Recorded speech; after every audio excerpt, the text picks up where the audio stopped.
Hello students, good morning. Welcome back on the digital teaching platform of Nalanda Vidyalaya Morbi. Today in this lecture of English we will do fourth unit of Hornbill book Landscape of the Soul written by Nathalie Trovere. In this chapter basically जो नेथली जो हैं उन्होंने एक contrast create किया है ना, हमें बताया डिफ्रेंशिएट किया है चाइनीज़ पेंटिंग्स में और चाइनीज़ आर्ट में और यूरोपियन आर्ट में। तो चाइनीज़ पेंटिंग्स और यूरोपियन पेंटिंग्स किस तरीके से उनको ड्रॉ किया जाता था और है, और उनका मोटिव क्या होता है ना, क्या चीज़ उनमें एक्सप्रेस की जाती है, दोनों ही चीज़ें जो हैं इसमें एक्सप्लेन की गई हैं।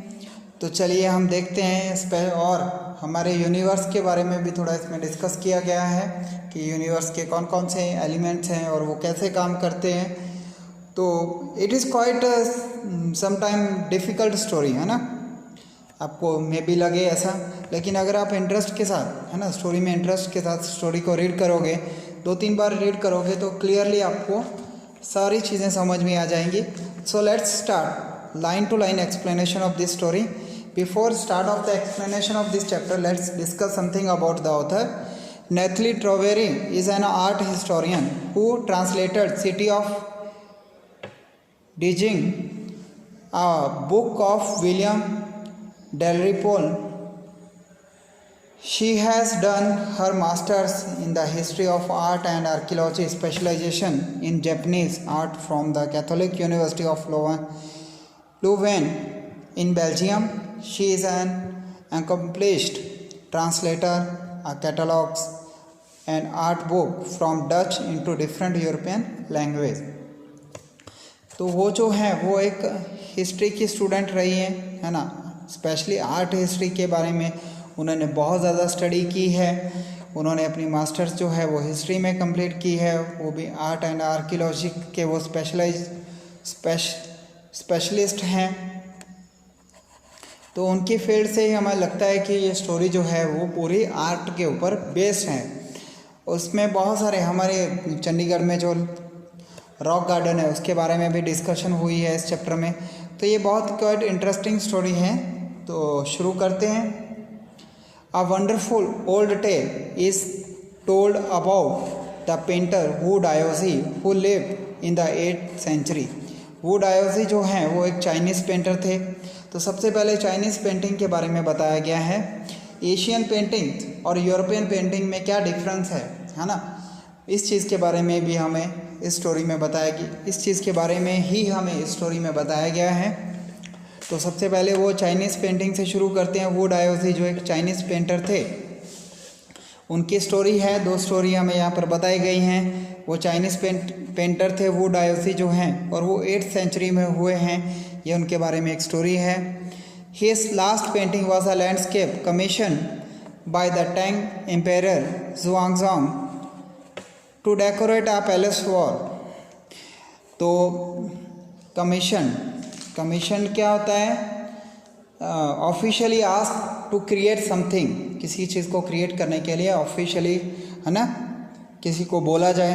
Landscape a painting of the countryside and tell, तो हमें पता ही है, एंड इमेजिनेटिव स्टोरीज। तो जो राजा थे जुआंगसोंग, उन्होंने वू डायोजी को एक पेंटिंग बनाने के लिए बोला, क्योंकि वो अपनी पैलेस की वॉल जो है वो डेकोरेट करना चाहते थे। The master had hidden his work behind a screen so only the emperor could see. Master Wu Daozi, master who is master here Wu Daozi, उन्होंने एक पेंटिंग बनाई, एक सीनरी बनाई, पेंटिंग बनाई और उसको एक स्क्रीन के पीछे छुपा दिया। सिर्फ राजा ही जो है वो इस पेंटिंग को देख सकता था। For a long while the emperor admired the wonderful scene, discovering forest, high mountains, waterfalls, clouds floating in an immense sky. Immense meaning huge, sky, man on helipads, birds in flight. तो ये बताया गया है कि painting के अंदर क्या क्या कौन कौन सी चीज़ें जो है वो दर्शाई हुई थी। क्या था?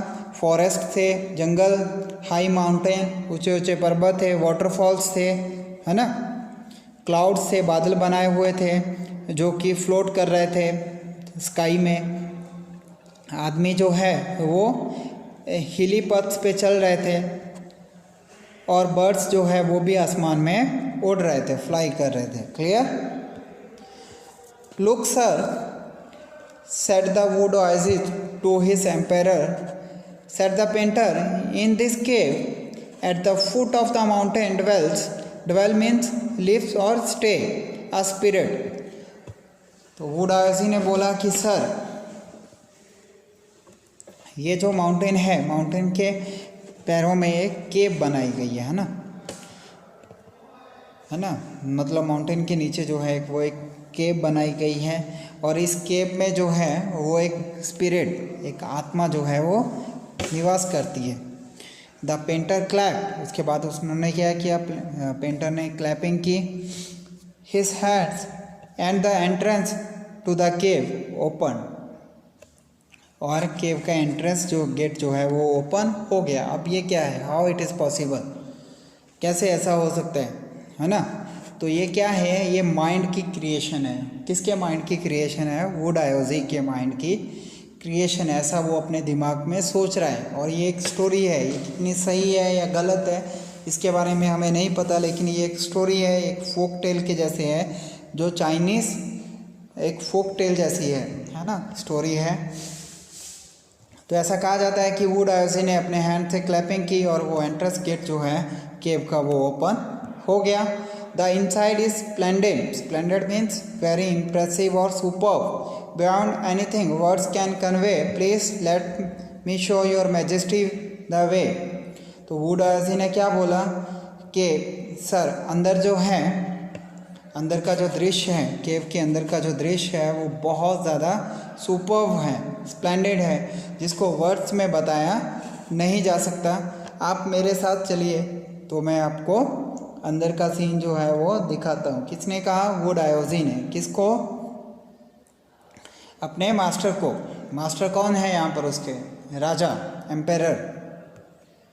The painter enter the cave but the entrance close behind him and before the astonished emperor could move or utter a word, the painting had vanished from the wall। अब इससे पहले कि राजा को कुछ समझ में आता,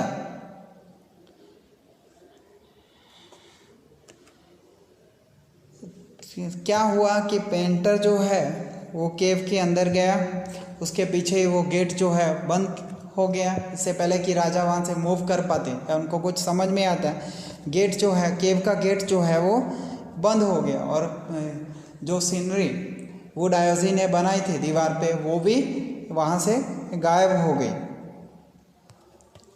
Not a trace of wood oasis brush was left and the artist was never seen again in this world। ना तो कभी वुड ओएसिस का ब्रश और ब्रश का कोई साइन, है ना, देखने को मिला, ना ही आर्टिस्ट वुड ओएसिस जो हैं इस दुनिया में उसके बाद देखने को मिले। हमेशा के लिए जैसे वो गेट बंद हुआ था तो वुड ओएसिस भी जो है वो गेट के साथ ही हमेशा से इस दुनिया से एक तरह से गायब हो गए। Such stories played an important part in China's classical education. जैसे मैंने आपको ऑलरेडी बताया है कि ये ऐसी स्टोरीज जो हैं एक इम्पॉर्टेंट रोल प्ले करती हैं चाइनाज क्लासिकल एजुकेशन में। The books of Confucius and Zhuangzi are full of them. Confucius और ज़ुआंगजी की जो बुक्स हैं वो ऐसी स्टोरी से भरी पड़ी हैं। They help the master to guide his disciple. Disciple क्या होता है? फॉलोअर और पुपिल और student in the right direction. तो ये स्टोरी जो है वो क्या प्रोवाइड करती हैं, है ना, जैसे गुरु होते हैं, है ना, वो अपने शिष्यों को सही रास्ता दिखाने के लिए इन स्टोरीज़ को जो है वो यूज़ करते हैं। Beyond the anecdote a short, amusing or interesting story about a real incident or a person। Clear? They are deeply revealing the spirit in which art was considered. अब यहाँ पर क्या बताया गया है कि ऐसी स्टोरी जो हैं वो सच्ची घटना या इंसान के बारे में ऐसी स्टोरीज हैं जो स्पिरिट की बात करती हैं, है ना, उसको जीवित चीज़ों को जो है वो एक तरह से ज़िंदा कर देती हैं। तो चाइना में स्पेशली एशिया में जो भी क्रिएशन की जाती है, वो स्पेशली आर्ट की जो क्रिएशन की जाती है वो अंतरात्मा की आवाज़ के ज़रिए की जाती है। जो उस क्रिएशन को करने वाला जो राइटर है या फिर जो वर्कमैन है वो ऐसा करता है कि जैसे वो चीज़ें रियल में हो रही हो, but it is a creation of, है ना, क्रिएटर्स माइंड। ये क्रिएटर के माइंड की क्रिएशंस होती हैं। कॉन्ट्रास्ट दिस स्टोरी और another famous one about a painter who wouldn't draw the eye of a dragon he had paint for fear it would fly out of the painting. ऐसी ही एक कहानी दूसरी है जिसमें एक पेंटर ने, है ना, एक ड्रैगन ड्रॉ किया था। उसने जानबूझकर ड्रैगन की आइस जो है वो ड्रॉ नहीं की थी, क्योंकि उसको डर था कि अगर उसने ड्रैगन की आइस जो है वो ड्रॉ कर दी तो वो वहाँ से फ्लाई कर जाएगा out of the painting. With an old story from my native Flanders. Flander क्या है? A medieval country in western Europe that I find most representative of western painting. अब राइटर जो हैं वो यहाँ पर, हमारे जो राइटर हैं वो यहाँ पर वेस्टर्न पेंटिंग के बारे में डिस्कस करेंगे। नेथली जो है वेस्टर्न पेंटिंग्स के बारे में डिस्कस करेंगे। फ्लैंडर्स जो है वो यहाँ पर वेस्टर्न यूरोप में बना हुआ एक छोटी सी एक जगह का नाम है Flander. Clear? And it's situated in western Europe. In 15th century कि 15th सेंचुरी में एक एंटवर्प क्या है? बेल्जियम में एक सिटी है Antwerp, you can see here Antwerp. Okay. A master blacksmith called Quentin Matsys fell in love with a painter's daughter। तो एक ब्लैक स्मिथ थे जिनका नाम था क्विंटन मैथ्यूस, उनको एक पेंटर की डॉटर से प्यार हो गया। The father would not accept a son in law in such a profession. तो लेकिन वो पेंटर जो है ना, उस चीज़ को डिसलाइक करते थे कि उनकी बेटी जो है वो एक ब्लैक स्मिथ से शादी करेगी। So Quentin sneaked into the painter's studio and painted a fly on his latest panel with such delicate realism. Realism क्या होता है? The quality of art that makes it seem real। कोई ऐसी चीज़ draw करना है ना, या रियलिज्म क्या होता है? जैसे लगे कि ये सच में है। तो क्वेंटन ने क्या किया, वो चुपके से पेंटर के स्टूडियो में गए। उन्होंने एक फ्लाई, एक मक्खी जो है वो पेंट कर दी। किस चीज़ के ऊपर? जो लेटेस्ट पैनल था, जो पेंटर ने अभी लेटेस्ट में अपनी पेंटिंग बनाई थी, उसके ऊपर एक मक्खी क्रिएट कर दी। और ये इतनी रियलिस्टिक थी कि ऐसा लग रहा था जैसे सच में कोई मक्खी जो है वो पेंटिंग के ऊपर बैठी हो। That the master try to swat means hit और crush something it away before he realized what had happened। मास्टर जो है, वो पेंटर जो है, इससे पहले कि वो मक्खी को वहाँ से उड़ाते, है ना, या हिट करते, उनको रियलाइज़ हुआ कि असल में ये मक्खी नहीं है, ये क्या है? ये फ्लाई नहीं है, ये क्या है? ड्राइंग बनाई हुई है। किसके द्वारा? क्विंटन के द्वारा। क्विंटन के द्वारा ये ड्रॉ की हुई चीज़ है जो बिल्कुल ही रियल लग रही थी। Quinten was immediately admitted as an apprentice क्या होता है? लर्नर और training student into his studio. Quinten ने इस चीज़ को एक्सेप्ट किया और उसके बाद जो है वो क्विंटन जो है उस पेंटर के शागिर्द बन गए, है ना, स्टूडेंट बन गए। He married his beloved and went on a become one of the most famous painter of his age. अब उन्होंने, क्विंटन ने जो है वो पेंटर की बेटी से ही शादी की और वो अपने टाइम के बहुत फेमस पेंटर बने। तो यहाँ पर हमें बताया गया है कि क्या डिफरेंस है ना, वेस्टर्न पेंटिंग्स में और एशियन पेंटिंग में क्या डिफरेंस है। कि वेस्टर्न में जो पेंटिंग की जाती है ना, स्पेशली यूरोप में, उसको समझने के लिए आपको राइटर के पॉइंट ऑफ व्यू से सोचना पड़ेगा, है ना। वो सारी चीज़ें क्लियर होती हैं, रियलिटी के नज़दीक होती हैं। जबकि जो एशिया में जो painting, specially art of paintings बनाई जाती हैं, वो आपको उसके लिए, उसको समझने के लिए पेंटर की आइस बोरो करने की वो बोरो नहीं करनी है। आपको क्या बोरो करना है, आपको दिमाग के अंदर घुसना पड़ेगा पेंटर के, आर्टिस्ट के, हाँ, तभी आप उसको समझ पाओगे। लेकिन जब यूरोप में जो पेंटिंग्स होती हैं, जो आर्ट होता है, वो रियलिटी के नज़दीक होता है। These two stories illustrate what each form of art is trying to achieve. A perfect illusionistic likeness. Illusionistic likeness is an illusion created which resembles something real. In Europe, जैसे कि मैंने आपको बताया है ना, ये 2 स्टोरीज हमें बताया गया है कि आर्ट जो है, हर जगह का आर्ट जो है वो क्या अचीव करना चाहता है, एशिया का आर्ट और यूरोप का आर्ट। तो यूरोप के आर्ट में क्या है कि ये सच्चाई के, रियलिटी के नज़दीक होती हैं। और एशियन आर्ट में क्या है, the essence of inner life and spirit in Asia. Asia का क्या है, इनर स्पिरिट, इनर लाइफ और स्पिरिट के बारे में ज़्यादा तवज्जो दी जाती है। कहाँ पर, एशियन आर्ट में, है ना। जैसे ये फ्लाई जो है वो एकदम क्लियर है ना। लेकिन अगर हम यहाँ पर वाओ डुएसी की पेंटिंग को देखने की कोशिश करें, है ना, समथिंग लाइक, ये उसकी रियल पेंटिंग नहीं है, वो तो एक स्टोरी है। लेकिन यहाँ पर भी एक पेंटिंग है जो एशिया में बनी हुई है, इसमें बहुत सारे गैप हैं, है ना, बहुत सारी वैकेंट चीज़ें हैं जिनको रीडर को, रीडर मीन्स, है ना, देखने वाले, जिनको देखने वाले को अपने दिमाग से इसको फुलफ़िल करना है। और यहाँ पर ऐसी कोई चीज़ नहीं है। यहाँ पर जो इस आर्ट को देख रहा है, यूरोप में जो आर्ट बनाया जाता है, उस आर्ट को जो देख रहा है, उसके लिए बहुत सारा ऑप्शन, बहुत ज़्यादा ऑप्शंस नहीं रहते। यहाँ पर हम अपनी इमेजिनेशन से कुछ भी चीज़ें इमेजिनेट कर सकते हैं। जैसे ये पहाड़ हैं, यहाँ पर वैकेंट प्लेस है, कौन लोग चल रहे होंगे, ये लोग चल रहे होंगे शायद, है ना, ये कौन होंगे। ये देखने वाला खुद को भी सोच सकता है कि ये मैं हो सकता हूँ, वुड आयोजी हो सकते हैं, कोई भी हो सकता है ना।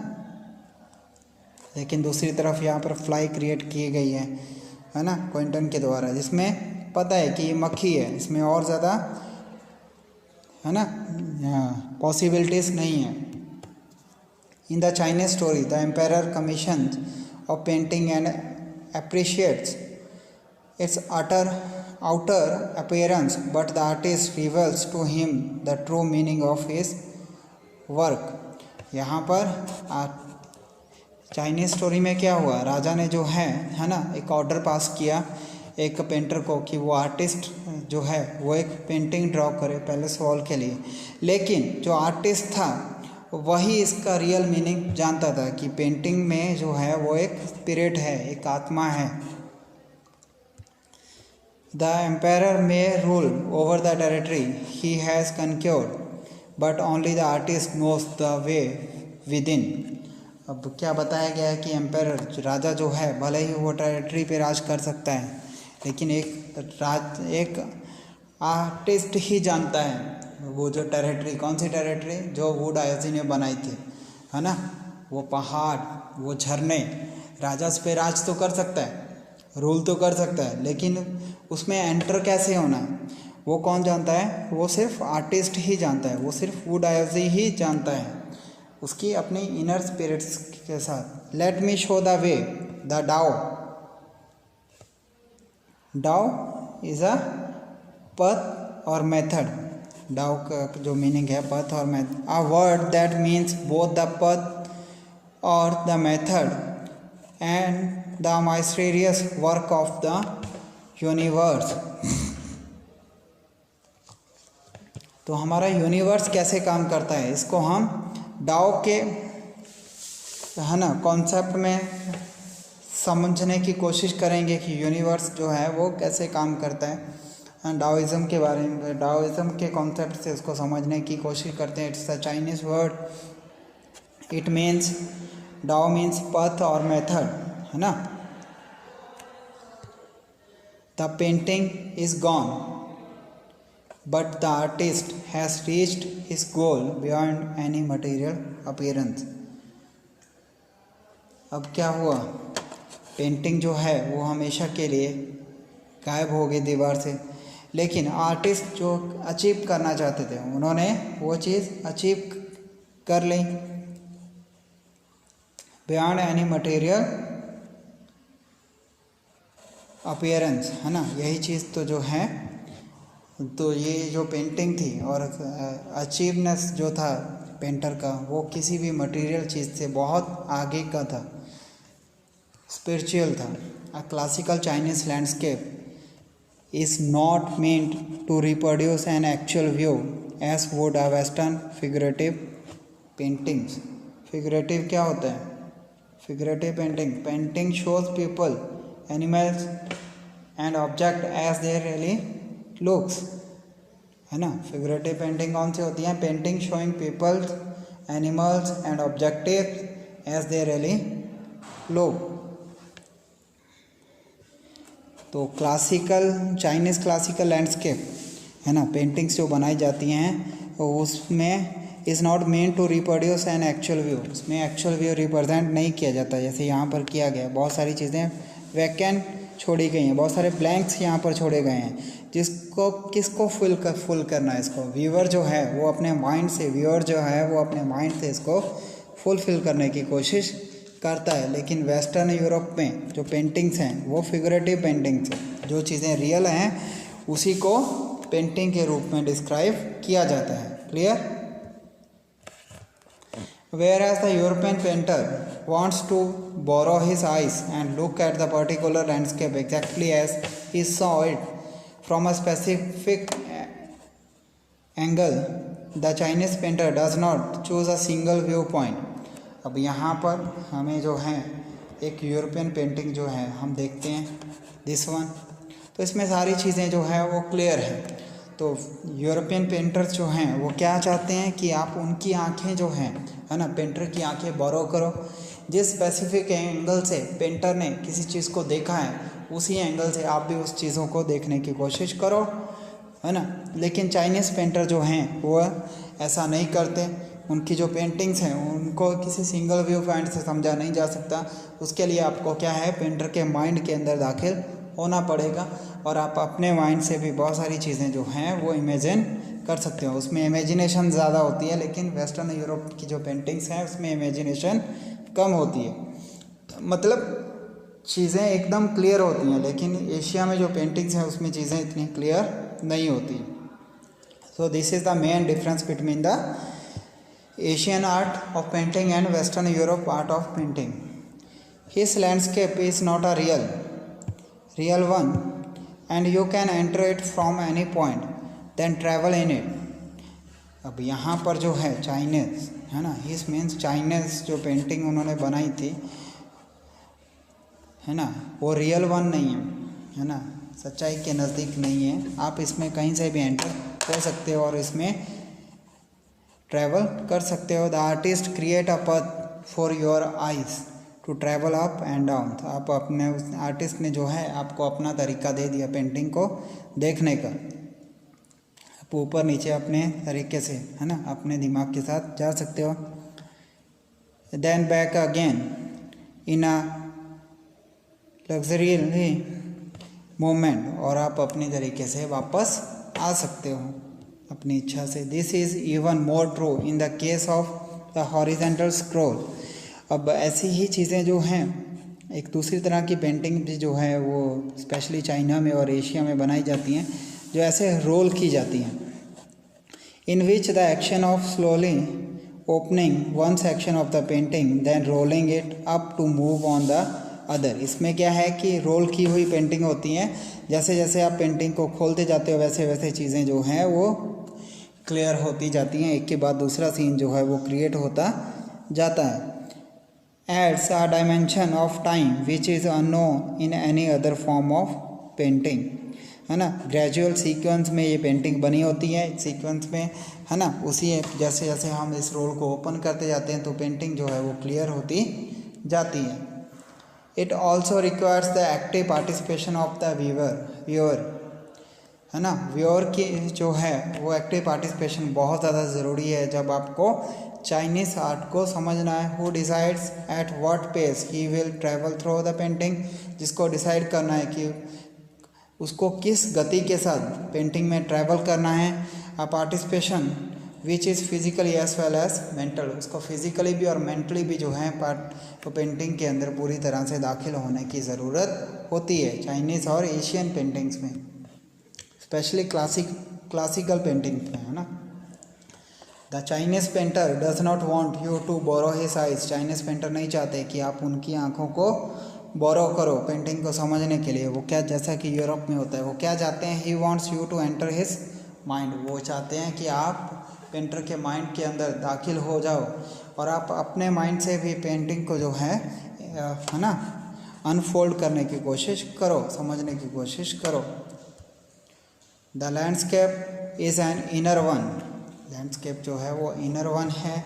उसमें एक स्पिरिट है, spiritual and conceptual space, conceptual space relation to an abstract representation, है ना। ये बिल्कुल ऑपोजिट है यूरोपियन पेंटिंग से। This concept is expressed in shanshui literary mountain water which use together represent the word landscape. अब यह शेंशुई word जो है इसी जो जिसका मीनिंग है माउंटेन वाटर, है ना, जो रिप्रेजेंट करता है किस वर्ड को, लैंडस्केप को। लैंडस्केप क्या, जब हम ना पेंटिंग करना शुरू करते हैं बचपन में तो हम क्या बनाते हैं, ऐसे माउंटेन्स बनाते हैं सबसे पहले, है ना, फिर एक रिवर फ्लो करते हैं। So it is basic. उसके बाद हम और क्या करते हैं कि यहाँ पर एक छोटी सी हट बनाने की कोशिश करते हैं। तो ये जो है वो बेसिक स्ट्रक्चर है एक लैंडस्केप का। More than two elements of an image, these represent two complementary poles reflecting the diverse view of the universe. इसी दो यहाँ पर जो हैं दो एलिमेंट्स हैं, है ना, एक इमेज के क्या है, एक वर्टिकली और एक हॉरिजॉन्टली कॉम्प्लीमेंट्री पोल्स हैं जो एक दूसरे से विपरीत हैं। यही जो दो पोल हैं वो डायोसिम को रिफ्लेक्ट करते हैं यूनिवर्स के। यूनिवर्स जो है वो कैसे काम करता है। The mountain is Yang, Chinese में जो है माउंटेन उसमें यांग और यिन, यांग और यिन ये दो वर्ड से जो है ये पूरा कॉन्सेप्ट हमें समझाने की कोशिश की गई है यूनिवर्स का, डायोसिम के यूनिवर्स का। The mountain is Yang, mountain को यांग बोला गया है। जैसे यहाँ पर माउंटेन्स हैं, रीचिंग वर्टिकली, है ना, ये वर्टिकली हैं, टूवर्ड्स हेवन, ये आसमान के ऊपर जा रहे हैं जिसको हम हेवन भी बोलते हैं। स्टेबल, ये स्टेबल हैं, वार्म है, गर्म है, एंड ड्राई हैं, सूखे हैं। इन द सन, और है ना सनलाइट में ये सूखे हैं। वाइल द वाटर इज़ यिन, और वाटर को जो है वो यिन बोला गया है, ये हॉरिजॉन्टल है। And resting on the earth, ये अर्थ पे रेस्ट करता है, मतलब अर्थ के ऊपर है। फ्लूइड, और ये लिक्विड फॉर्म में है, मॉइस्ट है। एंड कूल, है ना, और ये कूल है। तो it is a concept of Daoism. The interaction of yin, the respective feminine, yin जो है वो फीमाइन है, जो एस्पेक्ट ऑफ यूनिवर्सल एनर्जी, जिसको यूनिवर्सल एनर्जी भी बोला गया है। एंड इट्स काउंटरपार्ट यांग, और उसका दूसरा पार्ट जो है यांग जिसको बोला गया है वो एक्टिव है और वो मैस्कुलिन है ना, वो मेल है। Is of course the fundamental notion of the Daoism, और यही जो चीज़ें हैं वो डायोसिम का फंडामेंटल नोशन है। अब ये क्या है, ये यिन और यांग, ये दोनों जो हैं वो यहाँ पर जो खाली स्पेस है ना, वहाँ पर हमें मिलते हैं। ये इनका ये मीटिंग पॉइंट है, ये वाला पॉइंट जो है इनका मीटिंग पॉइंट है। What is often overlooked is an essential third element, the middle void, where their interaction takes place। और इनका मिडल वॉइस जो है उसका जो मिड है ना, void मीन्स एम्प्टी स्पेस। तो जहाँ पर जो ये इन दोनों का यिन और यांग का इंटरेक्शन होता है यहाँ पर, इसको क्या बोला जाता है, middle void. This can be compared with the yogic practice pranayama. और इसको एक हमारी जो योगिक प्रैक्टिस प्राणायाम है उससे भी समझा जा सकता है। प्राणायाम में हम क्या करते हैं, breath in, retain, breath out. The suspension of breath is the void. Void means, मैंने आपको पहले ही बताया, void means empty vacant where meditation occurs, है ना। वॉइड वो जगह है जहाँ पर यिन और यांग जो है उनका जो मीटिंग पॉइंट है, जहाँ पर वो मिलते हैं, है ना। The middle void is essential, nothing can happen without it. तो मिडल वॉइड जो है वो बहुत ज़रूरी है, अगर वो ना हो तो कोई भी चीज़ पॉसिबल नहीं है। Hence the importance of the white unpainted space in the Chinese landscape. और यही जो है वो चाइनीज़ लैंडस्केप में जो वाइट चीज़ें यहाँ पर आपको दिखाई दे रही हैं, उतना ही रोल उस चीज़ का है। जितना वाइट का इसेंशियल है ना, उतनी ही इसेंशियल यहाँ पर जो है ना वाइट स्पेस जो छोड़ी गई है, उतना ही इसेंशियल यहाँ पर वाइट स्पेस है जो अनपेंट है। This is also where man finds a fundamental role. और यहीं से हमें पता चलता है कि मैन का रोल क्या है इस यूनिवर्स में, है ना। क्योंकि उसी को जो है सारी चीज़ों को समझकर और आगे एक्सप्लेन करना है और उसको इंटरेक्ट करना है किसके साथ, हमारे नेचर के साथ। In that space between heaven and earth he becomes the conduit means channel of communication. तो हेवन यहाँ पर किस चीज़ से लिया गया है, हमारे नेचर से, है ना। तो मैन जो है वो धरती हमारे नेचर का जो एक कम्युनिकेशन का एक चैनल है between both poles of the universe. Universe के दो पोल हैं, यांग और यिन। यांग और यिन दो पॉइंट हैं। वॉइड क्या है, वॉइड मैन जो है वो वॉइड का एम्प्टी स्पेस का रोल जो है वो प्ले करता है। His presence is essential even if it's only suggested, far from being lost or oppressed। Oppressed means worried by the lofty, lofty means high peaks। He is in Francisco Ching's wonderful expression the eye of landscape, है ना। उसकी जो essentiality है, François Chang ने जो है इसको आई of the landscape भी बोला है। आई ऑफ लैंडस्केप कौन है, मैन ही है, क्योंकि उसको ही सारी चीज़ों को रिफ्लेक्ट करना है, समझना है और आगे उसको पास आउट करना है और एक्सप्रेस करना है। तो मैन का जो रोल है वो बहुत ज़्यादा इम्पोर्टेंट है। तो ये था हमारा चैप्टर, ये थी हमारी स्टोरी। एक और दूसरा एक्सट्रैक्ट यहाँ पर लिया गया है, गेटिंग इनसाइड आउटसाइडर आर्ट, जो कि बृंदा सूरी द्वारा लिखा गया है। हिंदुस्तान टाइम्स में पब्लिश हुआ था 18 अगस्त 2005 को। व्हेन फ्रेंच पेंटर जीन डुवट ported the concept of art brut in the 1940s, the art of the untrained visionary was a minority interest. From its almost well beginnings, outsider art has gradually become the fastest growing area of interest in the counterpart art internationally। Brute art brute क्या है, raw art, है ना। तो कुछ चीज़ें जो हैं raw art किसके द्वारा बनाया जाता है, जिन्होंने आर्ट की कोई स्पेशल एजुकेशन नहीं ली होती, लेकिन फिर भी, है ना, वो कुछ ऐसी चीज़ें क्रिएट कर देते हैं जो बहुत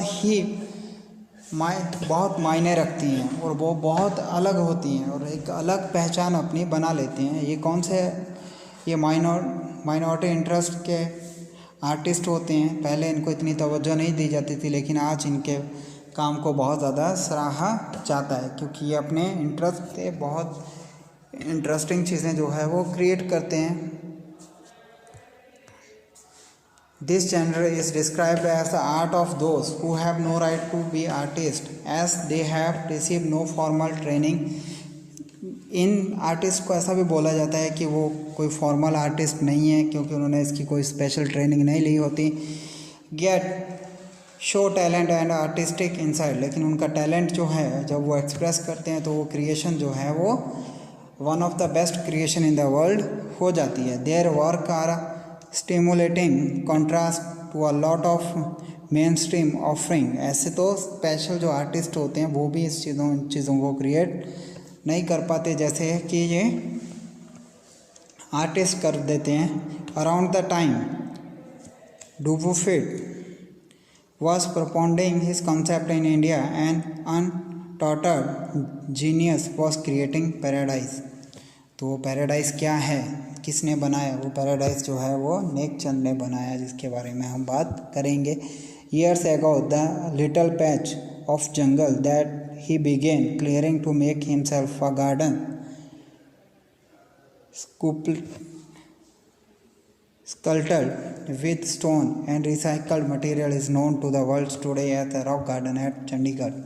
तो नेक चंद ने जो है एक जंगल का छोटा सा एक एरिया था जहाँ पर एक गार्डन बनाना शुरू किया उन्होंने स्टोन्स और रिसाइकल करके, और जो गार्बेज वहाँ पर फेंका जाता है, कचरा वहाँ पर फेंका जाता था, उसको ही रिसाइकल करके रॉक गार्डन जो है बनाया, जो आज वर्ल्ड फेमस है। Its 80 years old creator director Nek Chand is now hailed as India's biggest contributor to outsider art। और ये आज आउटसाइडर आर्ट के एक बहुत बड़े क्रिएटर हैं नेक चंद जो हैं इंडिया में। The 50th issue spring 2005 of Raw Vision, a UK based magazine. Raw Vision जो है UK बेस्ड मैगजीन है। In outsider art publication features Nek Chand and his rock gardens culture women by the waterfall on its anniversary issues cover. और उसने अपनी anniversary issues cover page पे जो नेक चंद का जो गार्डन है ना, स्पेशली वो वुमेन और जो वाटरफॉल नेक चंद ने जो बनाया था कचरे से, उसको पब्लिश किया है अपने कवर पेज के ऊपर। द नोशन ऑफ आर्ट और raw art was work that were in their raw state as regard cultural and artistic influence. Anything and everything from a tin to a sink to a broken down car could be material for a work of art, something Nek Chand has taken to dizzying heights। तो नेक चंद को जो भी चीज़ें मिली है ना, भले ही वो tin का डब्बा हो, सिंक ब्रोकन डाउन कार टूटी हुई कार हो, तो सबसे उन्होंने जो है क्या किया, उसको यूज़ करके उसे एक बढ़िया क्रिएशन बनाने की कोशिश की। Recognizing his art as an outstanding testimony of the difference a single man can make when he lives his dream, the Swiss Commission for UNESCO will be honoring him by way a European exposition of his work. The 5 months interactive show Realm of Nek Chand beginning October will be held at leading museums in Switzerland, Belgium, France and Italy. तो उनकी art को एक outstanding art माना गया और उसको UNESCO ने भी जो है, यूनेस्को का जो स्विस कमीशन है उसने भी उसको सराहा, जिससे उन्होंने रियलम ऑफ नेक चंद नाम से एक सेमिनार जो है वो हेल्ड किया अक्टूबर में, जो अलग अलग देशों में स्विट्ज़रलैंड, बेल्जियम, फ्रांस और इटली में किया गया। The biggest reward is walking through the garden and seeing people enjoy my creation, neck Chand says। नेक चंद ने क्या बोला कि लोग मेरी क्रिएशन को देखने के लिए आते हैं और वो एंजॉय करते हैं, यही मेरे लिए सबसे बड़ा अवार्ड है। Clear? So student, thanking you for watching the video. Chapter थोड़ा डिफ़िकल्ट है, आई होप अगर आप 1-2 बार जो है वो चैप्टर को आप अच्छे से पढ़ोगे तो आपको ज़रूर समझ में आ जाएगा। ये मैंने कुछ है ना प्रिसाइज करके लिखा है चैप्टर को, ताकि आपको अच्छे से एक बार रिकैप्चुलेट करवा पाऊँ। The writer of the landscape of the soul contrast European art and Chinese art using 2 stories. उन्होंने कॉन्ट्रास्ट है ना बताया है 2 स्टोरीज़ के बारे में, चाइनीज़ आर्ट और यूरोपियन आर्ट के बारे में हमें बताया। The first story is as follow. The empire commission the painter Wu Daozi to decorate a palace wall. Wu Daozi को है ना एक पेंटिंग बनाने के लिए एम्पायर ने कहा। When the emperor admired his work, the painter drew his attention towards the cave and then he clapped his hand and entered that cave. I think clear to you कि painter ने जो है वो clapping किया और वो केव के अंदर चला गया। Before the emperor could move, इससे पहले कि एम्परर मूव करता था, painter vanished with the painting. Painter जो है अपनी पेंटिंग के साथ वो दीवार से गायब हो चुका था। Secondly the author states a story of western painting.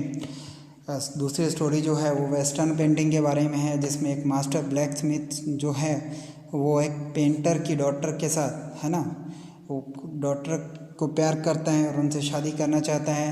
Her father did not accept him. उनके फादर जो पेंटर हैं वो इस चीज़ को एक्सेप्ट नहीं करते।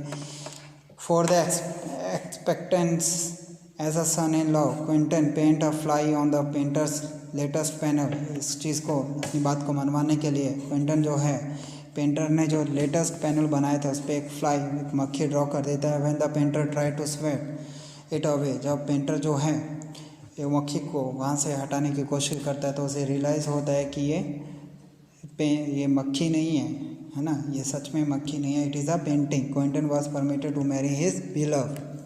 Both this stories told us what each painter tried to achieve. The European artist want to borrow his eyes and look at the particular landscape in the exact way he saw it, whereas the Chinese artist does not want you to borrow his eyes, he wants you to enter his mind. तो European painter जो चाहते हैं कि वो आप चीज़ों को जैसा पेंटर देखता है उनके नज़रिए से ही देखो, लेकिन चाइनीज़ आर्टिस्ट जो हैं वो आपको क्या बताना चाहते हैं कि आपको उनकी आंखें बोरो करने की ज़रूरत नहीं है। आपको क्या होगा, आपको पेंटर के दिमाग के अंदर घुसना पड़ेगा अगर आपको उनकी क्रिएशन को जो है वो अंडरस्टैंड करना है। Okay students, so goodbye, thank you very much, thanks for watching the video, thank you.